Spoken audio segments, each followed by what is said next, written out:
partners from different parts of the world and from different parts of our continent to Nairobi and to Kenya.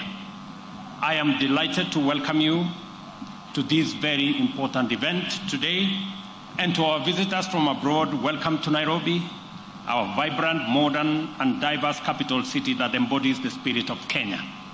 As the governor of the city has said, this is a city that doesn't sleep, and you will experience the rich hospitality and dynamic culture that Lonely Planet recognized when it named Nairobi the world's top city in its Best in Travel 2024 rankings.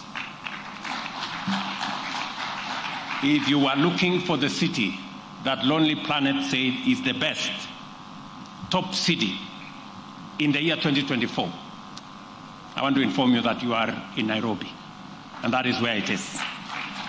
Kenya, as we all know and has been said ably, is the cradle of humanity, with a wealth of archaeological evidence identifying the East African savanna as the site where our earliest ancestors lived. Specifically, the Lake Turkana Basin in northern Kenya is where some of the earliest human remains were discovered. We proudly embrace this heritage, welcoming you back to humanity's first home. As the Turkana people would say, Tobongu Lore, it also means welcome home, karibu nyumbani. It is with great pride that I welcome all of you on behalf of the people of Kenya, and I want to urge you to explore, connect, and celebrate. Today marks the official opening of this year's edition of the Magical Kenya Tourism Expo, a critical event, especially as it takes place against the backdrop of a resurgent tourism sector. The name Magical Kenya reflects our status as a premier global tourism destination, and the Expo serves as a top platform for stakeholders to showcase our country's unique offerings to the whole world. Tourism is fundamental to Kenya's economy, contributing significantly to employment, foreign exchange, infrastructure development, and hospitality growth. By the end of 2023, Kenya welcomed over 2 million visitors, generating Kenya shillings 350 billion in revenue, a clear indicator of our global appeal. On target is to attract 5 million visitors annually by 2027. Achieving this requires concerted efforts from all players in the sector to position Kenya as a must-visit destination. That 5 million is attainable. I'm informed by the Ministry of Tourism, and Rebecca has given me her undertaking, that by the end of this year, we will have received the highest tourists in Kenya's history at 2.5 million tourists. Rebecca, I will be waiting and counting. And by 2027, as I have said, we want to have 5 million tourists. And that is the reason why we need to expand our airport. We need to expand our facilities. We need to expand hospitality facilities across Kenya, because we have the best premier destination in the world. Platforms like Magical Kenya, Travel Expo are crucial, therefore, in realizing this vision. For 14 years, the Expo has provided a reliable platform for B2B meetings, connecting African tourism leaders with global buyers and offering local exhibitors cost-effective promotion and networking opportunities, therefore enabling Kenyan business, even at the counties, to partner with important actors in the international market. And I'm happy that in our presence we have leaders of counties, governors, we have different stakeholders from different counties, and we are privileged to host mayors from other cities in our continent as we project Africa, Kenya in the middle of it, as a destination for visiting by tourists globally. For its part, the government is supporting the sector to achieve its full potential by implementing a number of key interventions. In infrastructure development, we are investing heavily in upgrading transport networks in key tourism areas such as the Coast, Masai Mara, and northern Kenya. The recent opening of the Dongo Kundu Road has enhanced coastal tourism by easing travel, and road expansion projects are ongoing to connect Mombasa, Diani, Malindi, and other coastal cities. In the hospitality sector, we have streamlined business operations to attract investments, offering incentives and enabling environment to support private investment in diverse accommodations, from luxury resorts to eco-friendly lodges and budget hotels. The recent launch of JW Marriott Hotel in Nairobi highlights Kenya's potential to attract top hospitality brands, creating new job opportunities for Kenyans and creating a better environment and better facilities for our visitors. Our comprehensive development strategy for the tourism industry also caters for cultural diversification and cultural preservation. Our incredible diversity with over 40 distinct cultures offers visitors a chance to immerse themselves in our rich cultural heritage. Cultural tourism not only boosts economic growth, but also serves as a medium to preserve heritage and strengthen global ties. From vibrant pastoralist traditions to ancient coastal cultures, our cultural diversity enhances Kenya's global appeal. This is closely intertwined with Kenya's unique identity as the home of human origins, and therefore the first home of humanity. To actualize this identity, we have implemented a visa-free policy, making it easy for us to welcome people from every part of the world, both tourists and business travelers, to visit Kenya, and for all our visitors to come home without any difficulty. You all agree that it will not be fair to ask anybody going home for a visa. Because if you're coming to Kenya and you're coming home, it's only fair that you come home without any hindrances of requirements of travel documents.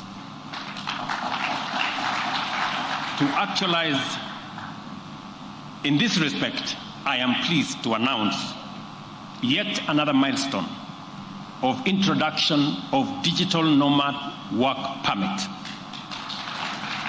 specifically designed to welcome global digital professionals, allowing them to live and work in Kenya while enjoying the country's natural beauty and high-quality lifestyle.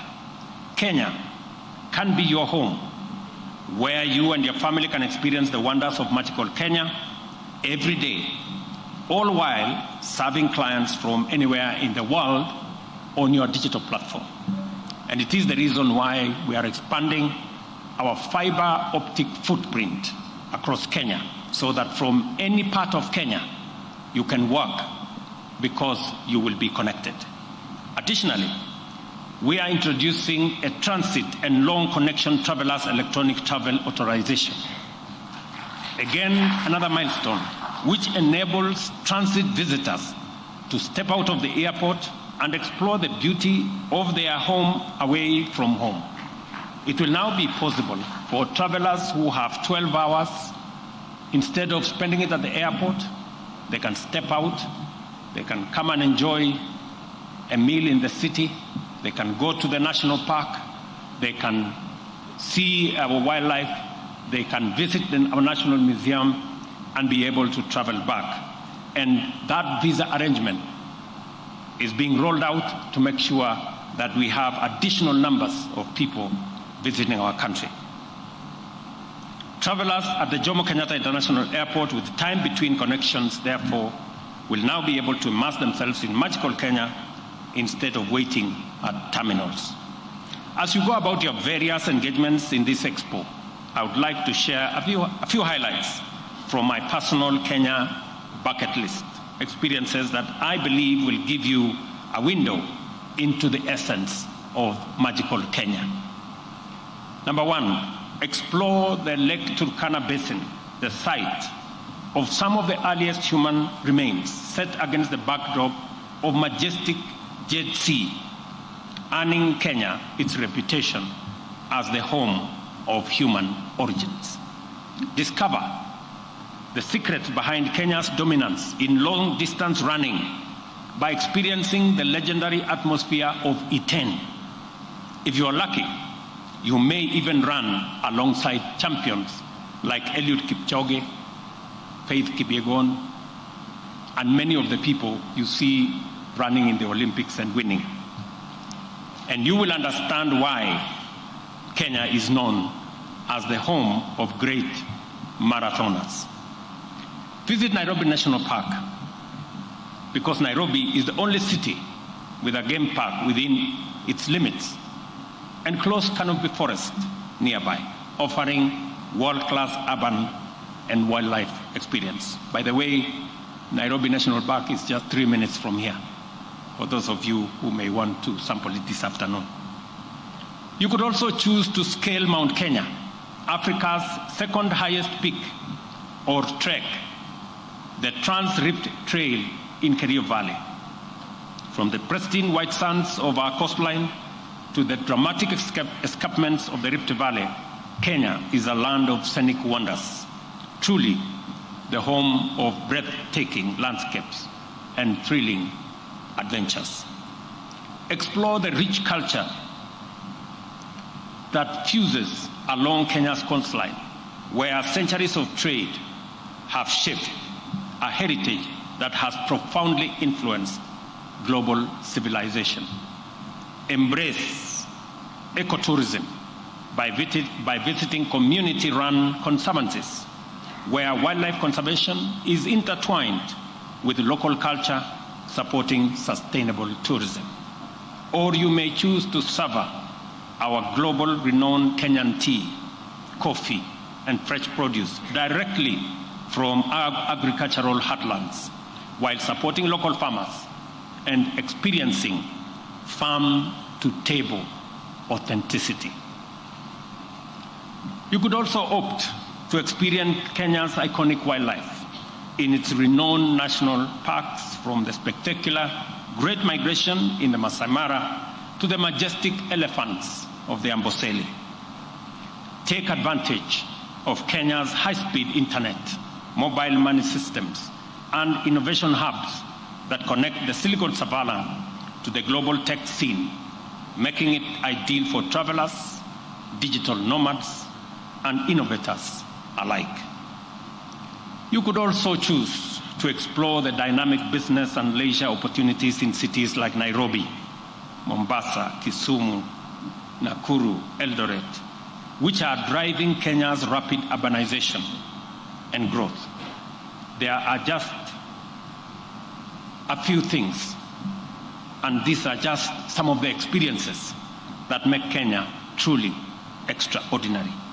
I invite you to explore, connect with our people, and celebrate everything that makes Kenya a top global destination. Again, let me repeat, Tobong Lore, Karibu Nyumbani, welcome home to Kenya, to all of you. Asanteni sana.